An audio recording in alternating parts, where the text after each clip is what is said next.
Hi, I'm Paulette from Paulette Quilts, and today I'm going to show you how to put binding on your quilt. First, measure around the outside of your quilt. Then add extra for making the folds at the corners, usually about 8 to 12 inches more. Cut the required number of strips to equal the measurement you took by 2 1/4 inches wide. Sew each strip with right sides together by placing the ends together at right angles, leaving an extra on each strip end. Stitch starting in the top left corner and stitch towards the bottom right corner. Now trim the seams to 1/4 inch and press open. Press the strip in half lengthwise with wrong sides together, making sure the raw edges match perfectly. Don't remove those dog ears, as they'll help to show you if your seam is too close to a corner. Now unfold the strip to one layer and place it right side up on the cutting mat. On the right side of the fabric, place the 45-degree line ruler on the bottom of the strip and cut from right to left. Before attaching the binding, loosely lay the binding around the edge of the quilt, making folds at the corners to make sure that any seam on the binding doesn't land in a corner. Now place the binding on the quilt. The 45-degree angle cut is your start position. Position the binding on the quilt edge with tip pointing upwards. You should not be able to see the wrong side of the fabric at the angle. Start stitching about 8 inches from this tip. Okay, we're sewing down 1/4 inch.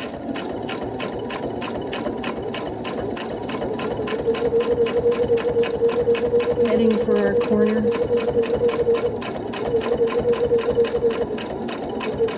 When I start to get close, I stop using my little ruler here. I measure from the bottom of the block up, and I make a mark. I want to be 1/4 inch up because this is where I'm going to stop to make my corner. So I'm just using soap, but you can use a Frixion heat erasable pen, and then you continue sewing towards your mark. When I get close to the mark, I just sort of double check to make sure that I'm still at that 1/4 inch and where I'm going to stop. And looking at it here, I have to stop at the beginning of that chalk line and not go over that chalk line. So coming up to it, I go slowly. When I reach my last where I want it to stop, I back up and I just take 1 or 2 stitches just to lock it, just in case. From that point, then I twist it around so that I can see the corner of my bottom block, and I'm going to angle up and come out on that corner so that I've got an angle into here, and then come right off of it. I always run the thread off a little ways, as you can see, just to make sure that it's locked, and then I cut the thread. So now I swing the whole thing around, and this is where we make to come back down the other side. What you want to do is bring the fabric up, and we're putting an angle on it. We're putting an angle on it.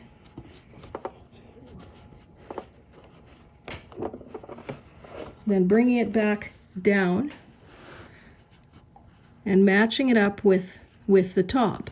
And I'm at an angle here, so I've got the wrong angle. So you may have to do it a couple of times so that you get it perfectly flat on the top, yet we're still covering here and we're matching our side. So when I've got this, then I finger press it so it's down. Take my ruler again, put it back on there, and make a mark at the 1/4 inch. And that mark is where I want my needle to start when we start sewing again. I put it under there until I'm pretty sure my needle is going to land up at that 1/4 inch mark. I just go a couple of stitches, then back it up to lock the stitch, and then go forward again.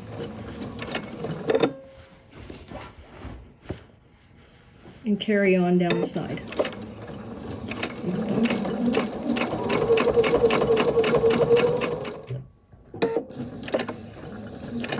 As you can see, I did hand put this on to begin with to make sure I did not land up with my dog ears and the seam on one of my corners, but obviously I goofed.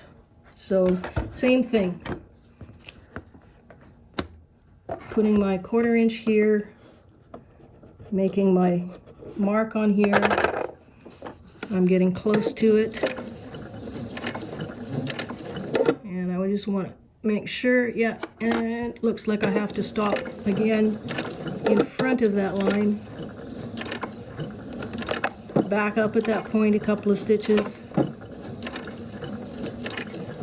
And that's where I'm going to stop. Turn it around. Come off right at the point. Cut it off.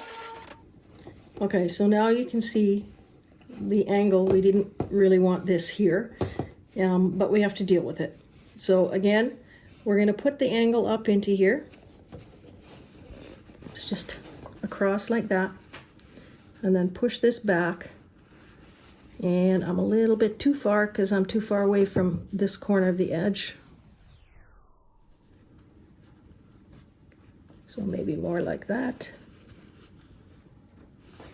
Yep, that works. So now you can see we've got a nice line here. So I've got extra fabric that I'm going to have to sew through. And then when we turn it to make our actual corner, it'll just be a little tougher because there's extra fabric in there. So again, measure down from the top 1/4 inch, mark your line, get your needle so that it's going to come down where my line is.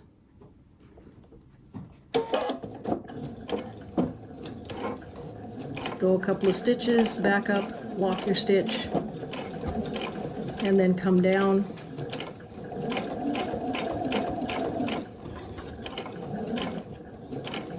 And I got a couple of dog ears here to deal with. Just make sure they stay under your foot.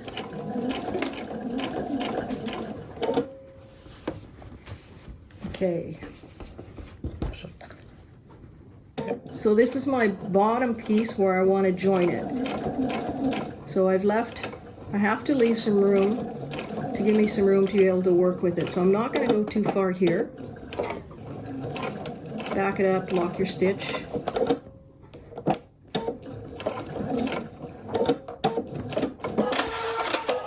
And open it up. And here you can see this is where we started with this one. This one is over top of it. So I've left a pretty good gap to be able to work with it, and I've left an even bigger gap on this side because I had a lot more room. You don't want to be putting this final piece in here over top of a big heavy piece of binding, so you make the decision to either start on one side or the other. So now let's go over to the cutting board. Okay, so now you can see I've got my piece laid out nice and flat on the bottom, and I take my big long extra piece here, lay it over the top, lay it underneath, sorry. And you'll have to fold it over to get rid of the excess. And lay it so both of them are nice and flat. So now I have my angle piece here. What you're going to do is where the point ends is I'm going to make a line. Then take this off, get my ruler out again, and you're going to go 1/2 inch underneath towards that way, like that. So now you remove this away from there. You get your ruler out again with the 45-degree angle, exactly as you did with this one. And the point, here's my 45-degree line here. The point is going to be on this 1/2 inch line. And that gives us our 1/4 inch when we're sewing it with the other piece. And it's exactly the same as we did before. It's from cutting from the left to the right. If you want to check it, you can open up this guy and see that we're at the same angle here. So we're going to be able to join it nicely. So then cut it off, get rid of this piece, go back to here. Now we're nice and angled, so it's right sides together. And again, remember this is a bias cut now, so don't stretch your fabric. Be very careful with it. So you want to try to get the little triangles that are sitting out on the other ends basically the same size on each side. So once I've got that, and I think I'm right, I'll just grab a pin and put the pin along here as if it's a 1/4 inch seam. And carefully turn it over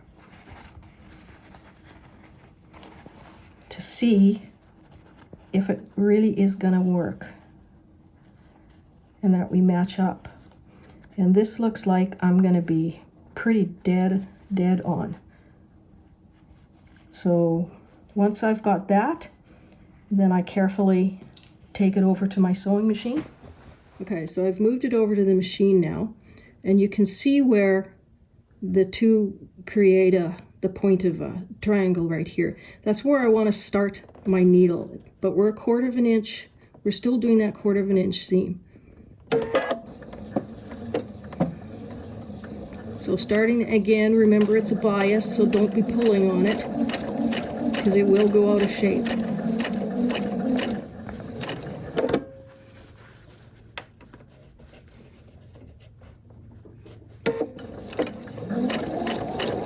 And you carry on, and you should come out close to that point again.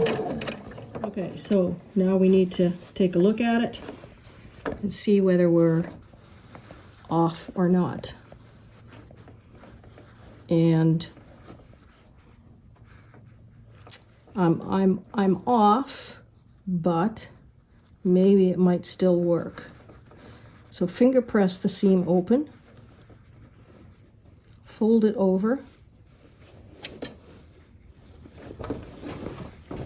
Let me turn this right around.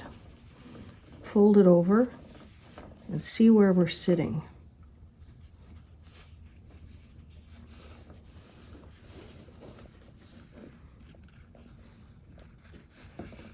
I'm just trying to get this opened up here.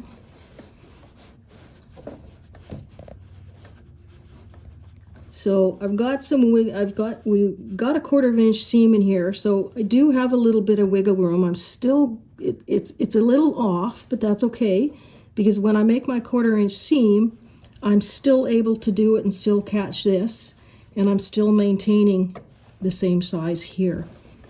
So once you're satisfied with it, otherwise you have to take it out, take the stitching out, and redo it.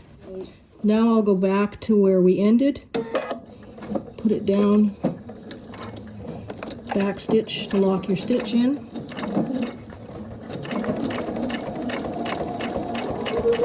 and then finish. Sometimes you might have a little bit of play with your material, so just try stretching both pieces and it will fit. So as I'm coming along here, see, now I'm getting close to where I was a little off.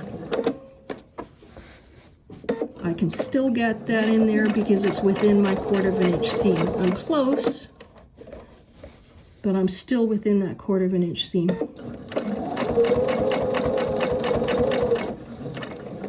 And this will end up being the inside when you turn it around anyways, so you're not really going to see it. I was getting a little bit of a bubble there, so I'm going to just pull it to get rid of it.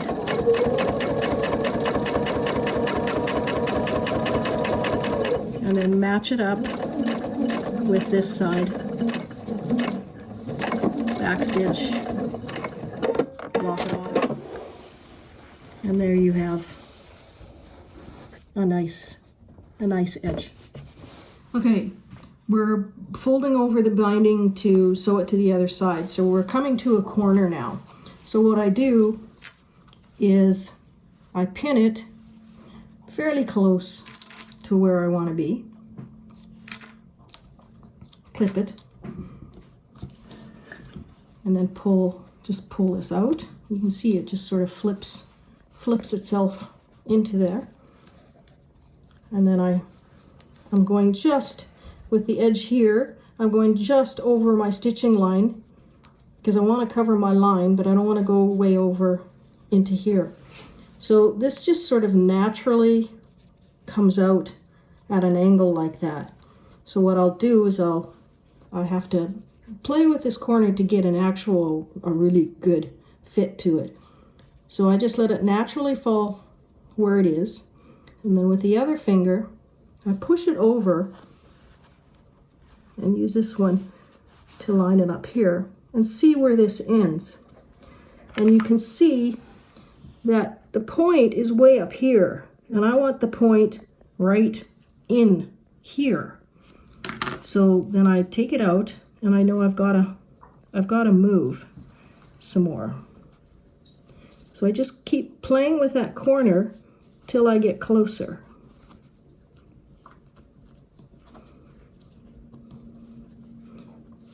And sometimes it works really quickly, fast. Others you have to play with it like this. And it looks like, yes, I got my corner.